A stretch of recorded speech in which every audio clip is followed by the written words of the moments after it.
Previously in Uncommon, Book 1 in the Chronicles of the Common series. With a little assistance from the King of Atlana, our heroes barely managed to escape Kerr's assault, which left Eva gravely wounded. And now, Chapter 14, LUHCEAN. The scent of Eva's pain nearly drowned the subtle hint of shock confirming the expression on her face. She stared at me, her mouth parted in surprise. The similar position and circumstances in the dream of the White Room combined with the look on her face, there was no longer any doubt in my mind that she remembered. The White Room was real, and she had been there. The urge to confront her was palpable. My hands were slick with sweat and my heart hammered in my chest with anticipation. I needed to hear her say it, to verbalize the confirmation. But now wasn't the time, so I willed my tongue to form the words it dreaded to say. "We need to move. Can you walk?" I asked Eva. I don't think so," she whispered. "LUHCEAN Singh Raval, don't you dare make my bestie walk in her condition," Isadora scolded, leaning over us and wagging a finger in my face. "She has more holes in her than the Sashanafe Burra forest. Now sling her over one of those big shoulders of yours and let's get moving." I rolled my eyes at the crazy woman. Once on my feet and able to clearly see the extent of Eva's injuries, I couldn't deny the witch's comparison.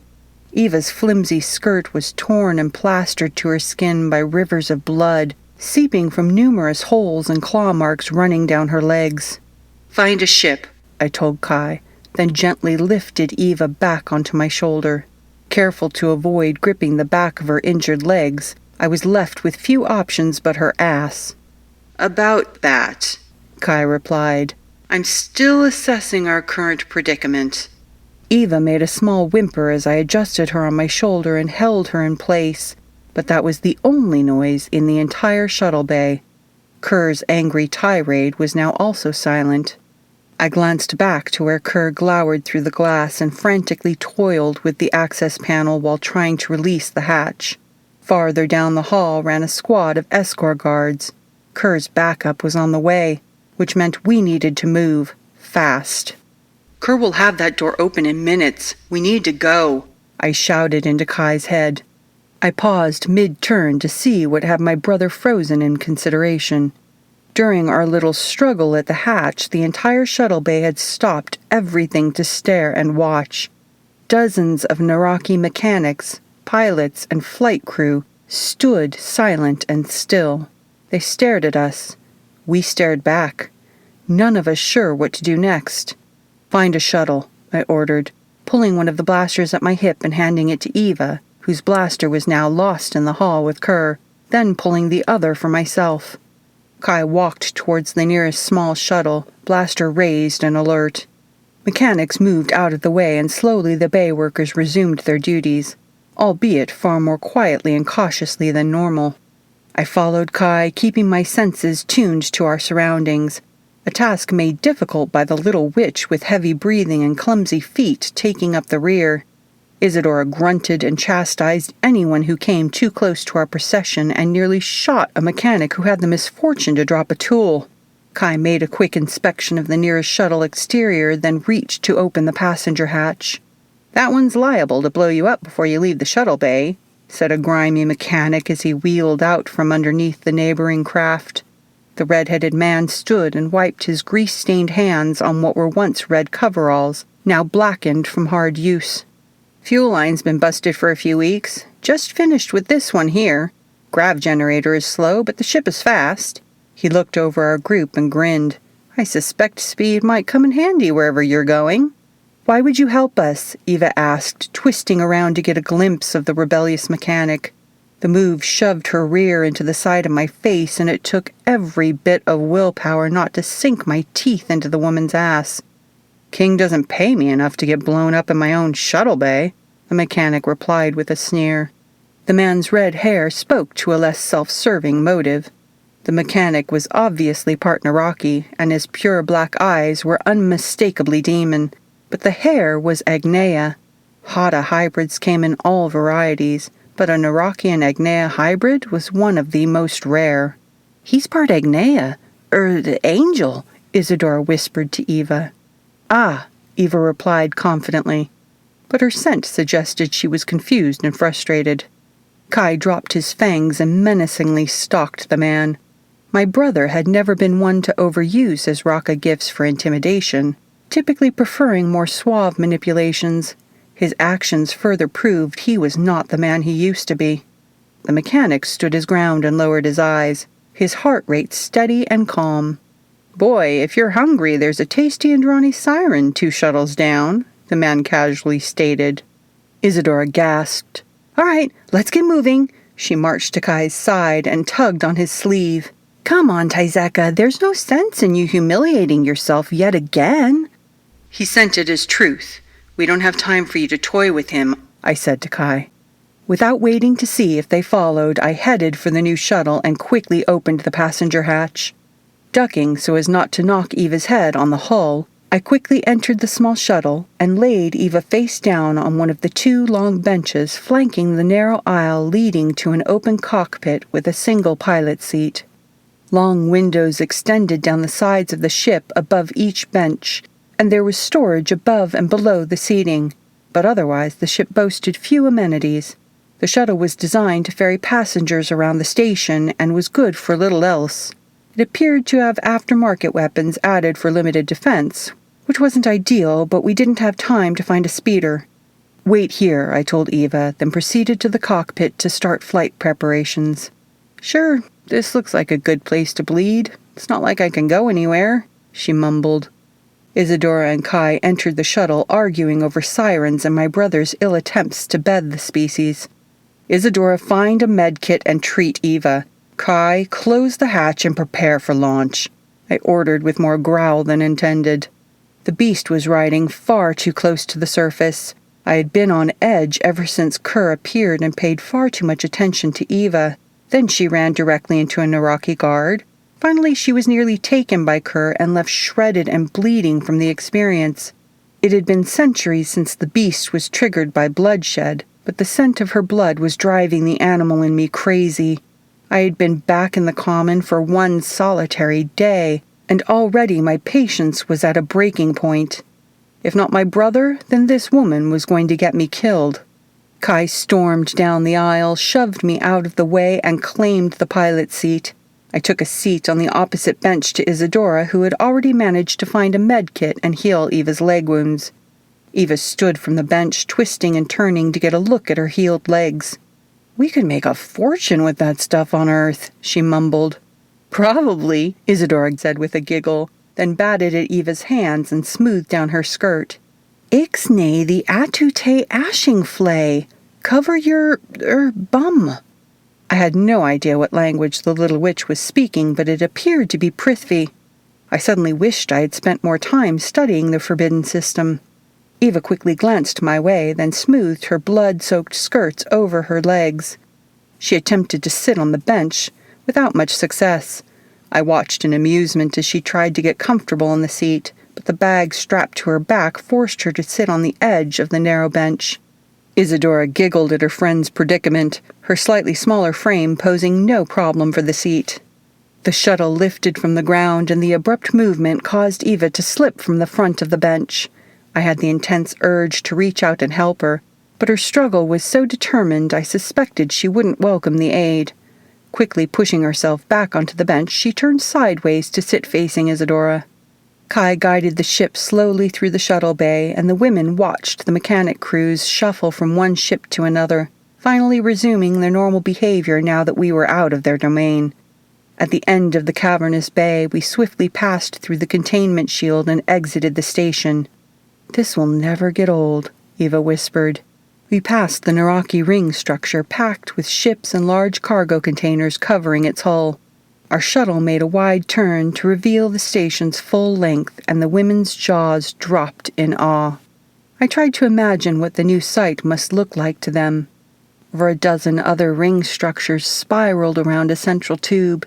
Each terminal ring was covered in various ships and small structures protruding from around the rings. In the distance, the central pole connecting the terminal rings was bisected with a second, slightly smaller tube. The narrow perpendicular tube was capped with a large round structure, which looked like a planet surrounded by a single ring. To a naive eye, such as Eva's, it must appear a modern marvel. To me, it was a death trap floating in the middle of nowhere. Isadora turned and knelt on the bench to better look out the window. "That's the Naraki terminal, and that's the Vatasrazana terminal." She pointed to the ring structure we had exited and then to the one we were passing. Eva turned to kneel on the bench next to her. She gazed in amazement at thousands of colorful ships circling the station like confetti, some arriving and some departing. Most of the crafts hovering around Atlana were simply looking for a place to dock, and would likely wait for hours. Many ships often ran out of fuel before ever finding a safe docking spot. At the edge of traffic hovered several large Synergist warships. Atlana was a popular hub for travelers across the Common, so the sight wasn't unusual, but I hoped Val had a handle on the game he was initiating with Synergist. Just a single warship would decimate Atlana and the thousands of lives who called it home. I was looking forward to walking the gauntlet. The smell of all the different foods from across the Common is intoxicating. Well, it can be once you've grown accustomed to all the sweaty bodies. That's pretty stinky. Isadora longingly watched the space station slowly pass. "What's up there?" Eva pointed to the ringed, planet-shaped structure at the end of the secondary tube. "That's the Common High Council chambers. It's where representatives from each of the systems meet," Isadora explained. "Atlana is the only neutral location to all systems." The women continued to chatter, commiserating in their lost opportunities to see the station.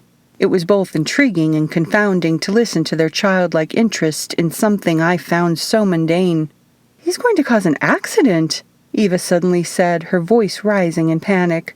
"Show me," I demanded, shoving my head between the two women to get a better look.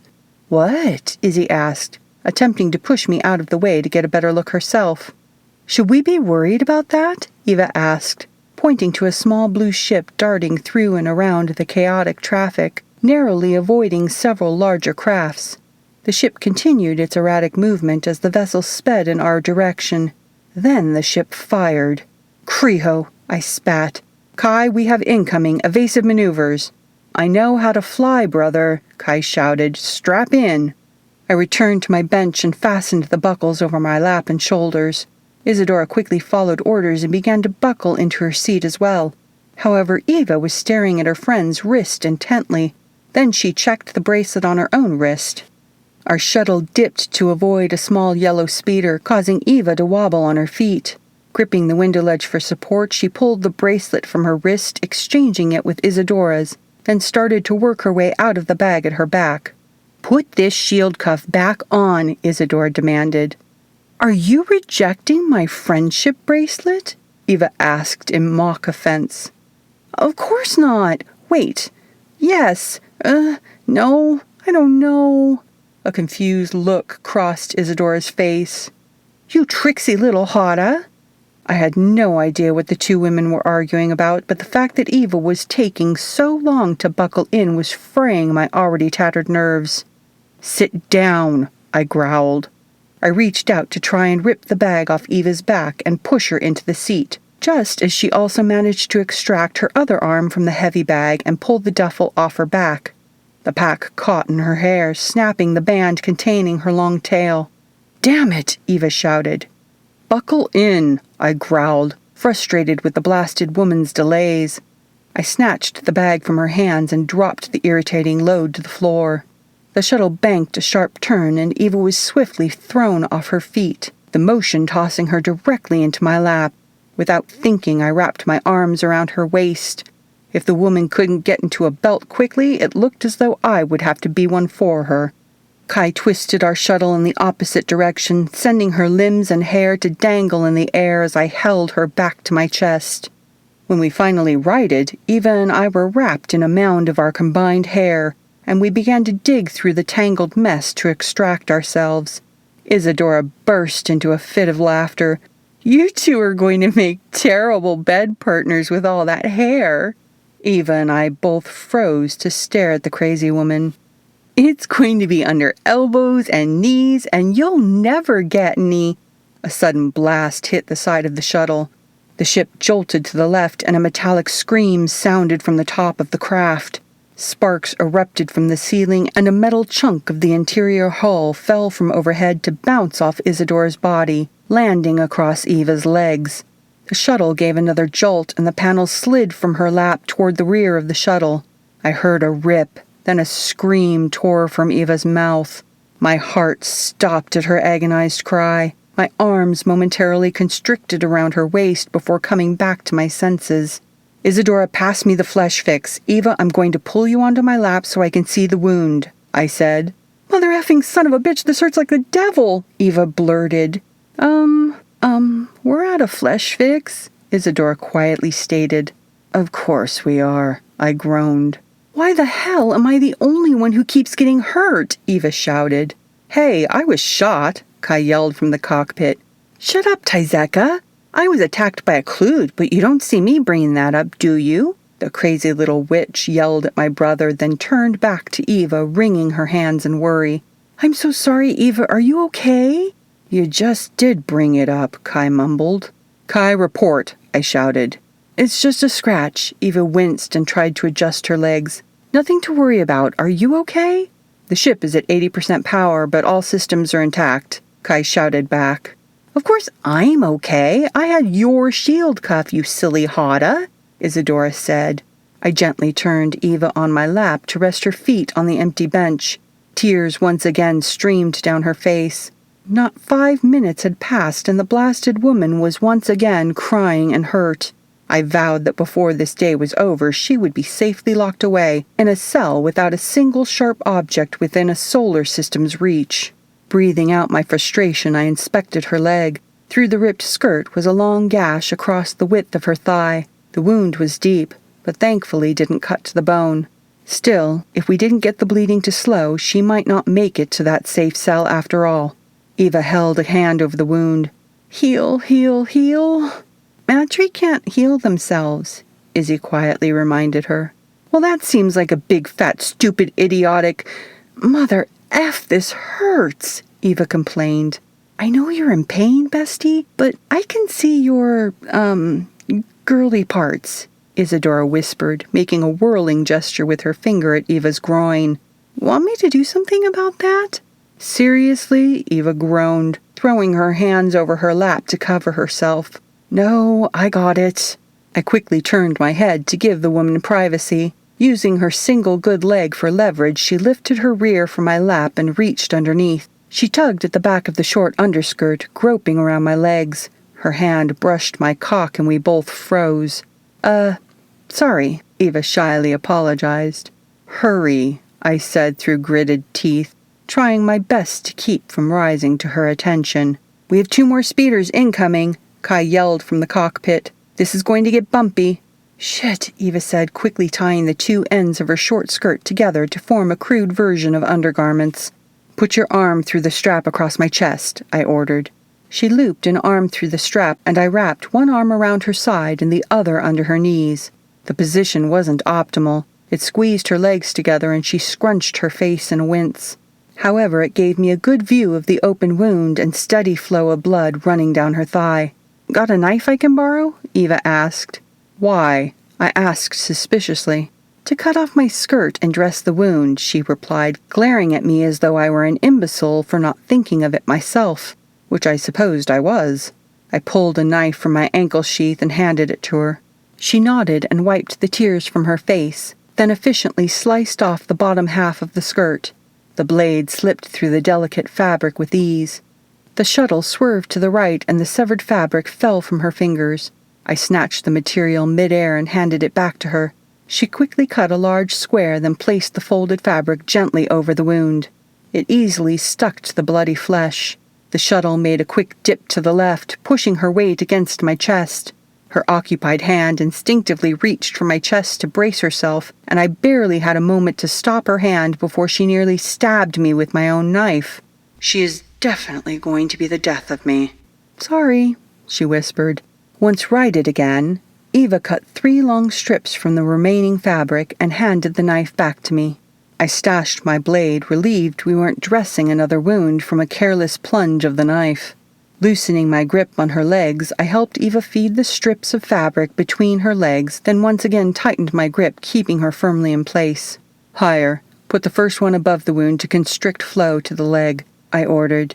She nodded. "Thanks for catching me, by the way." "You're welcome," I said. "Tighter. It's going to hurt." She pulled the knot tighter and gritted her teeth. She was doing a valiant job handling the pain, but she was definitely avoiding adding to the experience. "Not enough. Tighter," I ordered. "Shit, this is really going to hurt," she mumbled. She closed her eyes and yanked the two ends of the material as tight as she could and screamed.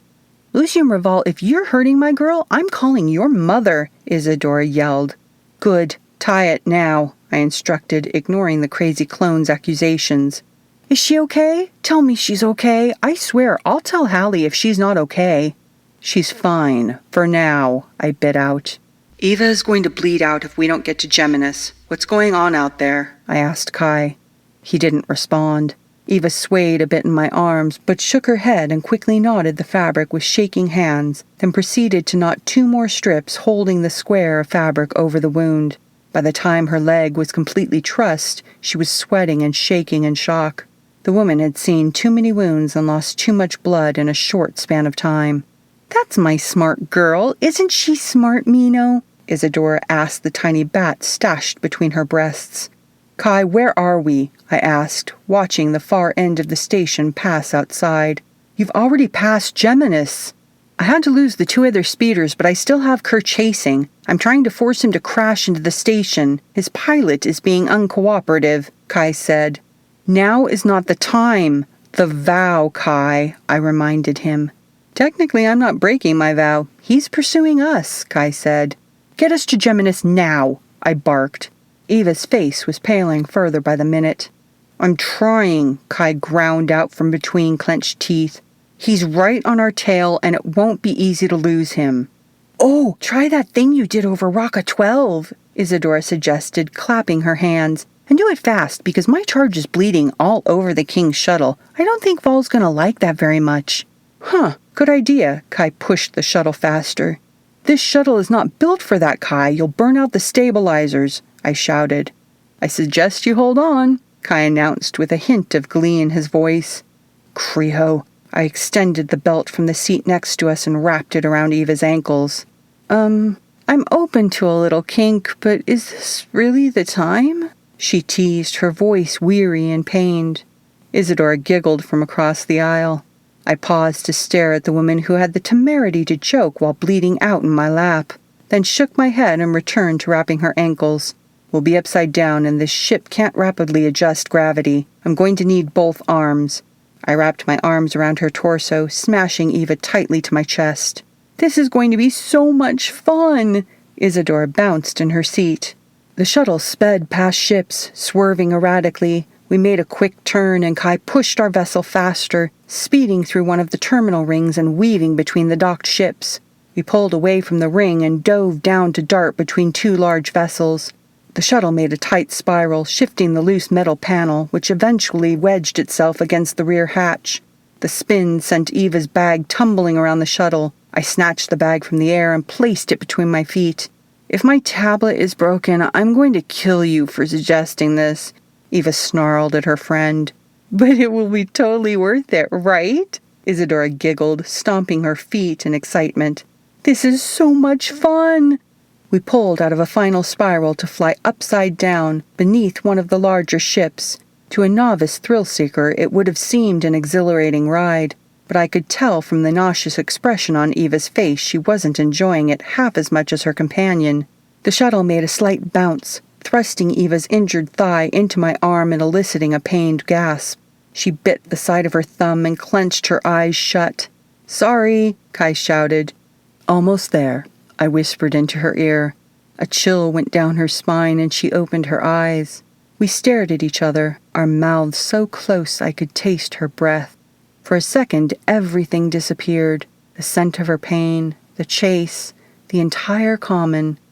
I couldn't see anything beyond her bottomless brown eyes. Then we suddenly dropped and the moment was broken. "Damn my blasted brother!" Kai took us through another twist between 2 enormous ships. We passed so close I could read the warning notice written across an access panel on the hull of a red ship. "Kreho, he followed us. Prepare for a crash landing," Kai shouted. Kerr's small blue speeder pulled alongside our shuttle and slammed into the port side. The impact jolted our shuttle, crunching the exterior hull and cracking the window behind Isadora's head. For the first time since meeting the woman, she actually looked frightened. Her eyes grew impossibly wide and her wild hair bounced with each bump from Kerr's ship. She pulled her legs up onto the bench, curling into a protective ball around her tiny bat. Kerr's ship crashed into the side of our shuttle again. The speeder's cockpit could be seen through the cracked plas window. Kerr was sitting in the co-pilot seat and his face pulled into a bloodied grin. For all the years that had passed, the moment lying at death's door on Bahara was instantly a vivid memory playing before my eyes as if it were yesterday.